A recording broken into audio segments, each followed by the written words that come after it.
हरे कृष्णा। आप सभी को भक्ति चैनल में हार्दिक स्वागत है।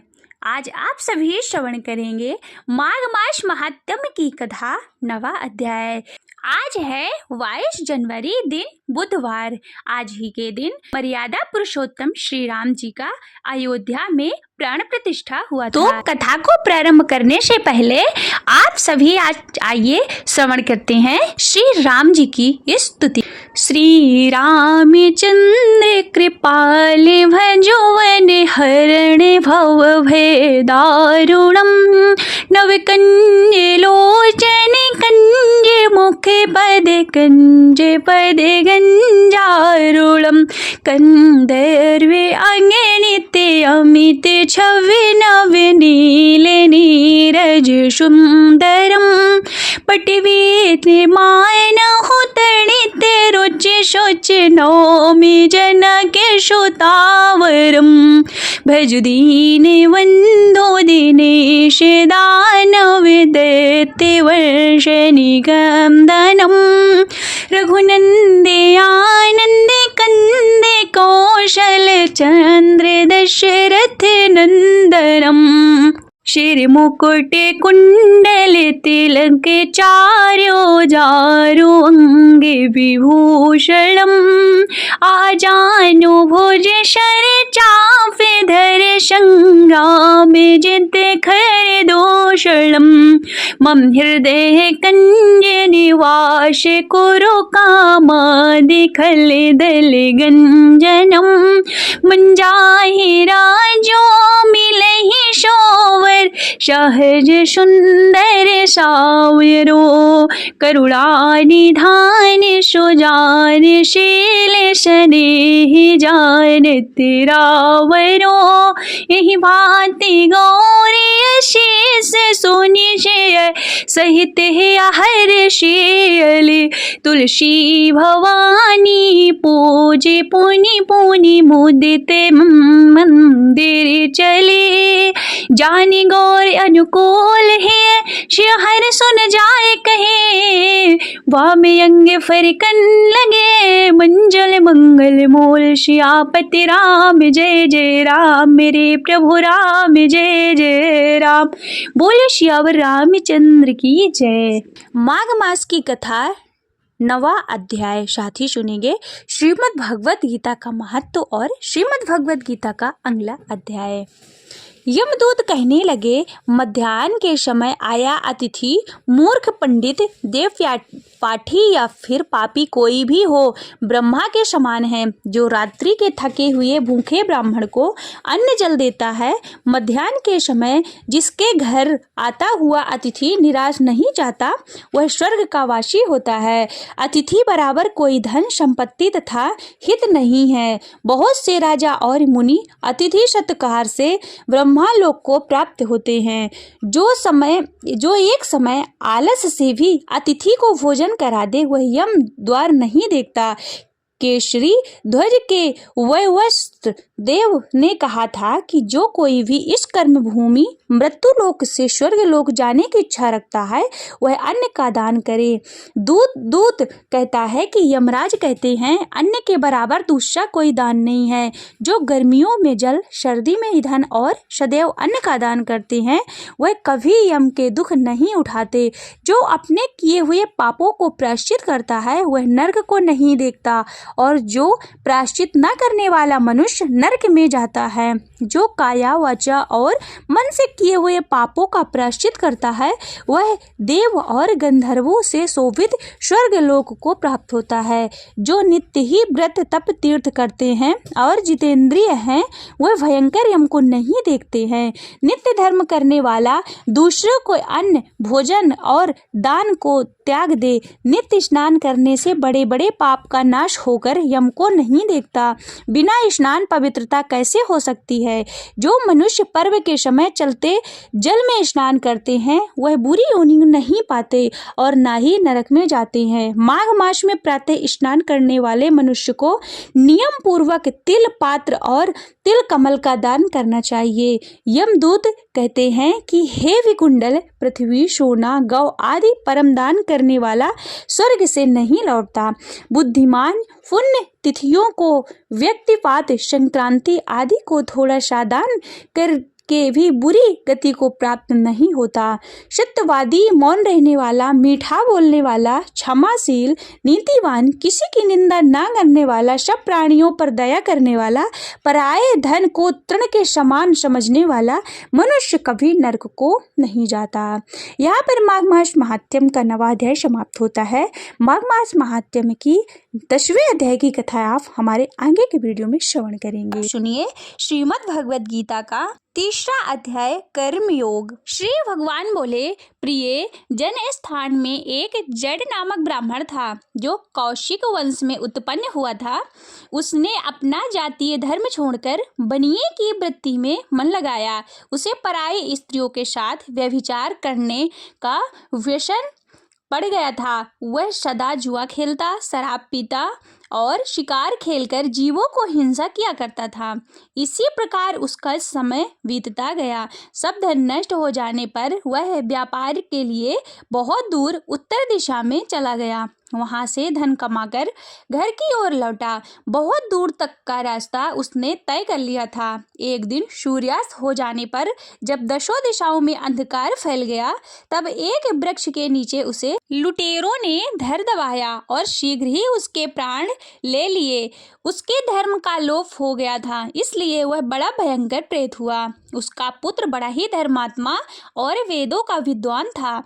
उसने अब तक पिता के लौट आने की राह देखी। जब वे नहीं आए तब उनका पता लगाने के लिए वह स्वयं ही घर छोड़कर चल दिया। वह प्रतिदिन खोज करता, मगर राहगीरों से पूछने पर भी उसे कुछ भी समाचार नहीं मिला। तदंतर एक दिन एक मनुष्य से उसकी भेंट हुई तो उसके पिता का सहायक था। उससे सारा हाल जानकर उसने पिता की मृत्यु पर बहुत शोक किया और बड़ा बुद्धिमान था। वह बड़ा ही बुद्धिमान था और बहुत कुछ सोच विचार कर पिता का परलोक कर्म करने की इच्छा से आवश्यक सामग्री साथ उसने काशी जाने का विचार किया। मार्ग में 7-8 मुकाम डालकर वह 9वें दिन उसी वृक्ष के नीचे आ पहुंचा जहां उसके पिता मारे गए थे। उस स्थान पर उसने संध्योपासना की और गीता के 3रे अध्याय का पाठ किया। इसी समय आकाश में बड़ी भयंकर आवाज हुई। उसने अपने पिता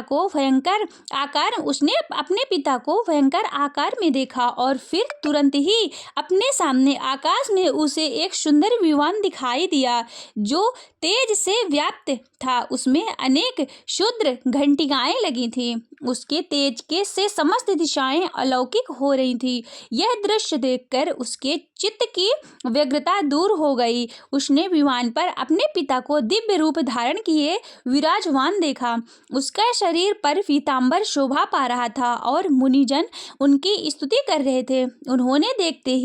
उन्हें देखते ही पुत्र ने प्रणाम किया। तब पिता ने भी उसे आशीर्वाद दिया। बंधन से मुझे छुड़ा दिया। अब घर जाओ, क्योंकि जिसके लिए तुम काशी जा रहे थे वह प्रयोजन पिता ने सब बातें बताकर इस प्रकार के सिद्ध हो गया कि पिता के यूं कहने पर पुत्र ने पूछा, गीता के प्रति मेरे हित का उपदेश दीजिए तथा मेरे कार्य के द्वारा मेरे लिए दुष्ट करने योग्य हो बंधन से मुझे छुड़ा दिया। कहा अब घर जाओ, तुम्हें यही कार्य फिर करना है। मैंने जो कर्म प्रयोजन ही मेरे भाई ने भी किए हैं के पास से ही सिद्ध हो गया। नरक में पड़े हैं। कहने पर पुत्र ने पूछा, तुम्हें करना है मेरे हित का उपदेश दीजिए और भी तथा मेरे कार्य नरक में पड़े हैं मेरे लिए भी तुम्हारा द्वारा उद्धार हो जाना चाहिए। पिता ने कहा, यही मेरा मनोरथ है बेटा, यही साधन के द्वारा मैंने मुझे संकट से छुड़ाया वही मेरे भाई ने भी किए हैं। औरों के लिए भी करना उचित है। नरक में पड़े हैं अनुष्ठान का फिर उद्धार तुम्हें करना है वाले मेरे कुल के और भी जितने लोग नरक में पड़े हैं उन सबका भी तुम्हारे द्वारा उद्धार हो जाना चाहिए। पूर्वज यही मेरा मनोरथ है बेटा, मुक्त जिस साधन के द्वारा मैं ही मुझे संकट से छुड़ाया परम पद उसी का प्राप्त हो जाएंगे। औरों के लिए भी करना उचित है। को सुनकर पुत्र ने कहा करके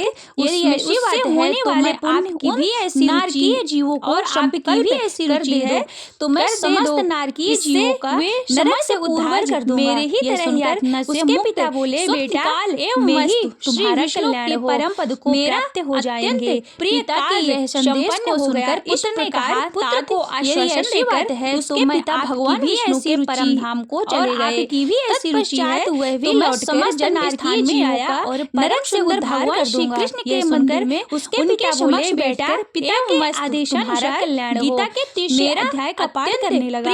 उसने नारकीय जीवों का उद्धार कर पुत्र को आश्वासन देकर गीता पाठ भगवान विष्णु के परम संकल्प को चले गए दे दिया। तत्पश्चात वह भी लौटकर जन्म स्थान में आया और परम सुंदर भगवान जीवों को छुड़ाने के लिए यमराज के पास बैठकर यमराज ने आदेशानुसार के शतकारों से अध्याय का पाठ करने लगा। कुशलता पूछी नारकीय बोले धर्मराज हम लोगों के लिए इच्छा से गीता पाठ जनित सारा प्रकार संकल्प करके दे दिया। इसी बीच में भगवान विष्णु के मान यमना भोगने वाले से नरक लोक में आने का कारण के लिए यमराज के पास गए। दूतों ने कहा यमराज प्रकार के शतकारों से शयन करने वाले भगवान विष्णु ने हम लोगों को ये बोले धर्मराज कुछ संदेश भेजा है। सब और भगवान ही आनंद है के मुख में आपके कुशल करके हम लोग पितृलोक के सम्राट कुशलता पूछते हैं यमने और ये आज्ञा देते हैं आप नरक आने का कारण समस्त प्राणियों को छोड़ दें। दूतों ने कहा यमराज भगवान विष्णु का यह आदेश करने वाले भगवान विष्णु ने हम लोगों को स्वीकार किया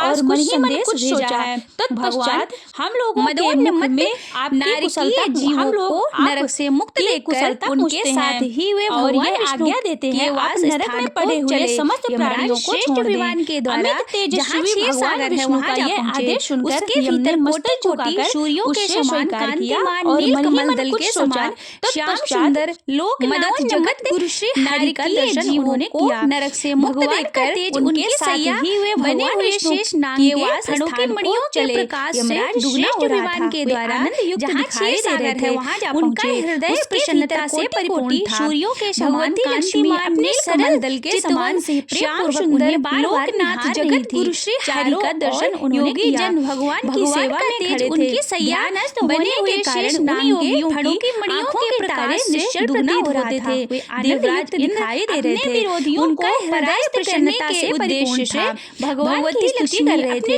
ब्रह्मा जी के मुख से निकले हुए वेदांत बार निहार मूर्तिमान होकर भगवान के गुणों का गान कर रहे थे। की सेवा में खड़े थे। संतुष्ट होने के कारण समस्त योनियों की ओर से उदास निश्चल प्रतीत होते थे।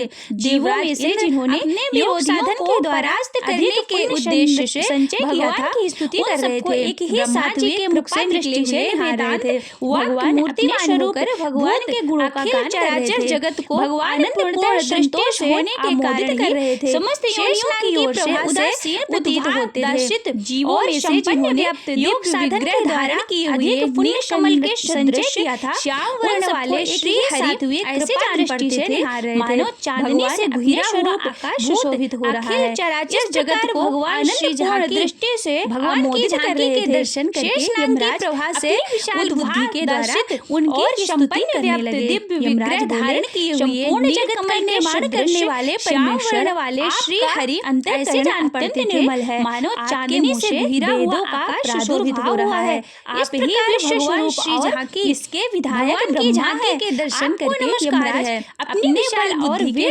कारण उनकी स्तुति करने लगे। दुर्धर्ष प्रतीत होते हैं संपूर्ण जगत का निर्माण करने वाले परमेश्वर वाले भगवान विष्णु को नमस्कार है। निर्मल पालन के समय तुम्हें शरीर धारण करने वाले विश्व के विश्व स्वरूप और सर्वव्यापी श्री हरि को नमस्कार है। समस्त नमस्कार है अपने बल और वेद राशि को दूर करने वाले परमात्मा दुर्धर्ष प्रतीत होते हैं जिनकी वेदांत वेदों का नेत्र के करने वाले भगवान विष्णु को नमस्कार करने लगती हैं। पालन के समय रुद्र रूप तुम्हें शरीर धारण करने वाले नमस्कार है। आधार संपूर्ण विश्व के व्यापी श्री हरि को नमस्कार है। समस्त वैश्य जनों को संकट से दूर करने वाले परमात्मा अनुग्रह करते हैं। जिनकी ललाट विस्तार को नेत्र के तनिक सा खुलने पर विश्व में व्याप्त होकर भी निकलने लगती हैं अथवा उससे उत्पन्न होने वाले परमेश्वर को नमस्कार है।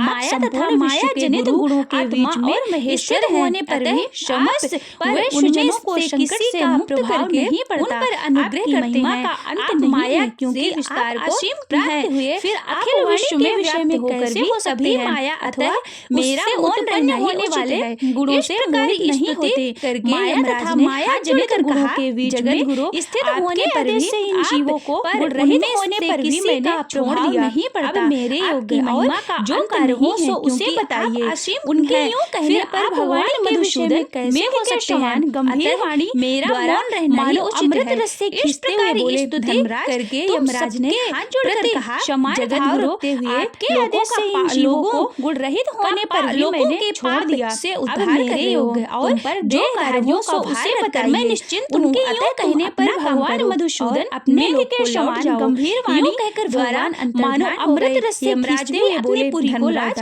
तुम सबके ब्राह्मण प्रति समान भाव और समस्त नार के जीवों को लोगों नरक से उद्धार करके स्वयं के पाप श्रेष्ठ उद्धार कर श्री विष्णु धाम को चला गया। यह कर्म निश्चिंत हूँ। अतः तुम अपना काम करो और अपने लोक को लौट जाओ। यूं कहकर भगवान अंतर्ध्यान हो गए। यमराज भी अपने पुरी को लौट आए। तब वह ब्राह्मण जो अपनी जाति के और समस्त नार के जीवों को यदि आप नरक से उद्धार करके स्वयं ही श्रेष्ठ विमान द्वारा श्री विष्णु धाम को मुझे भयंकर कर्म में क्यों लगाते हो? आप मिले हुए वचनों से मेरी बुद्धि को मानो मोहित कर रहे हो। इसलिए उस सुनिए एक बात को निश्चित करके कहिए जिससे मैं कल्याण को प्राप्त हो जाऊं।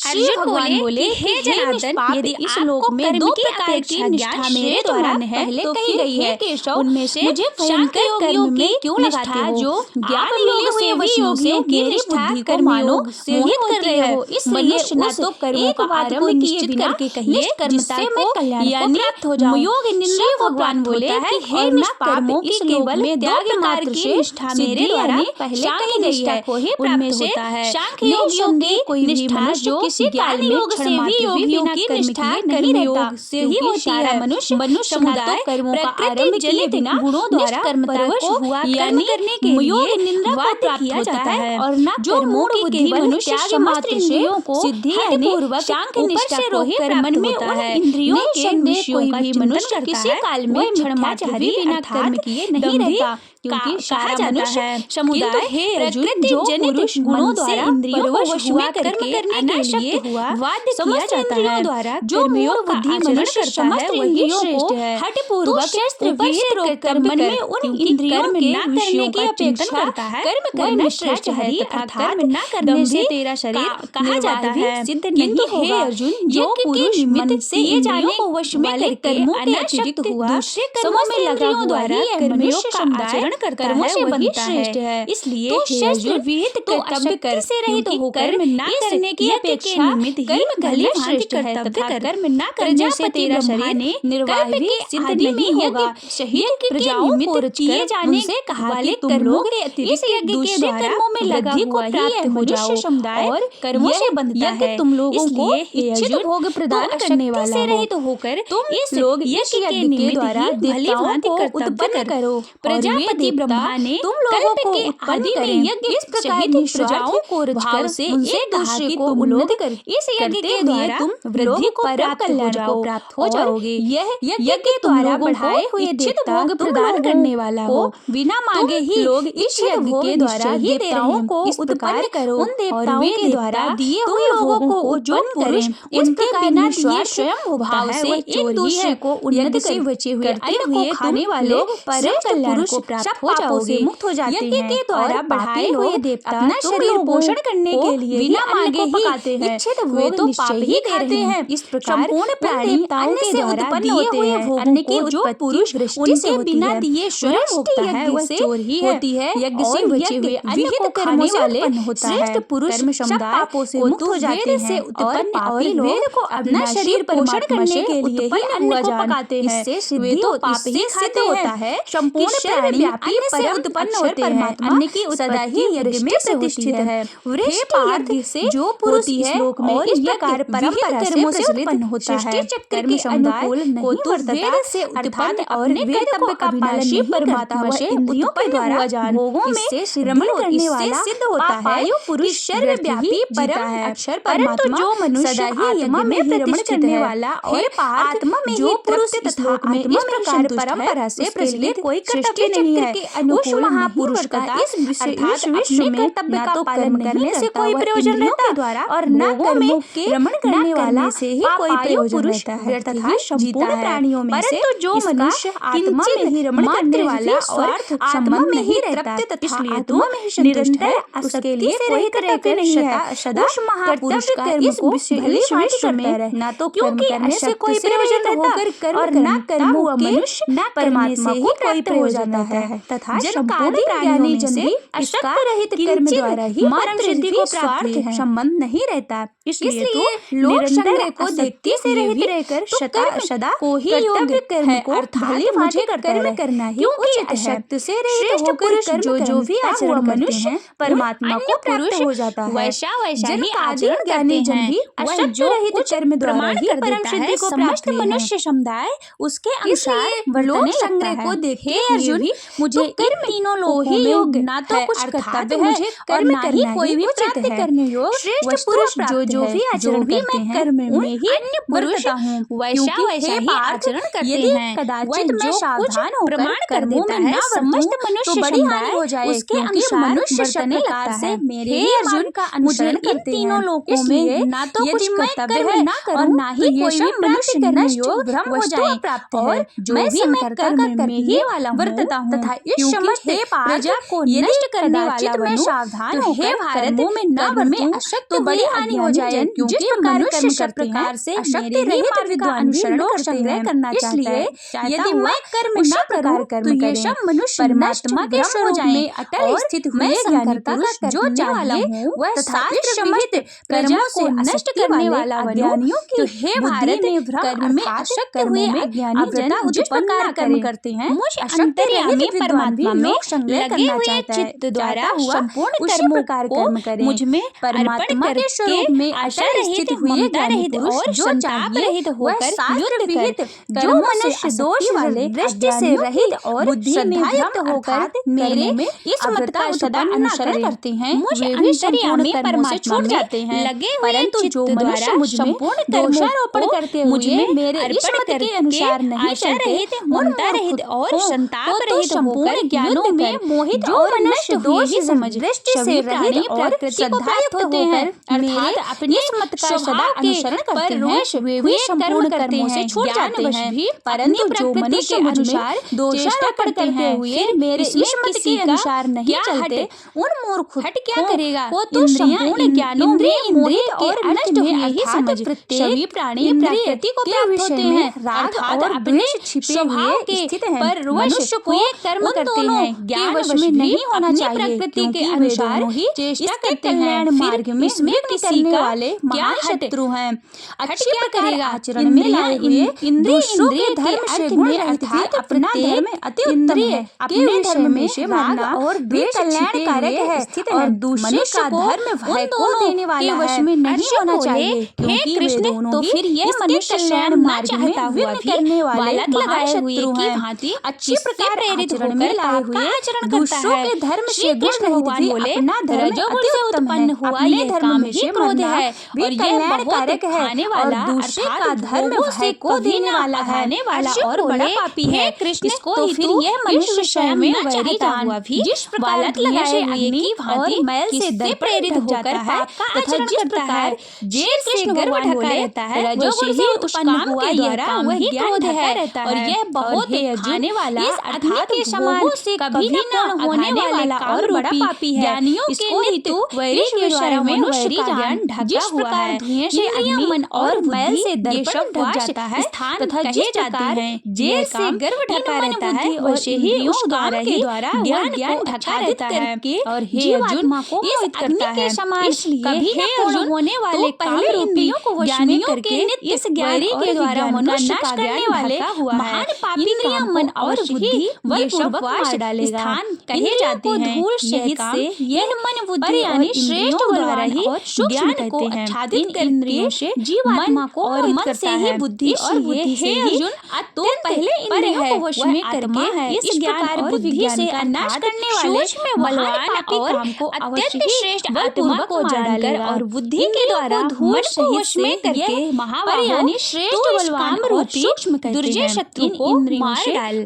इस प्रकार मन से ही बुद्धि और महाविद्या तथा योग शास्त्र रूप श्रीमद् भगवद गीता के बुद्धि से अर्जुन संवाद में कर्म योग नामक अत्यंत श्रेष्ठ अध्याय को जानकर और बुद्धि के द्वारा मन को वश में करके महाबाहो तो इस काम रूपी दुर्जय शत्रु को मार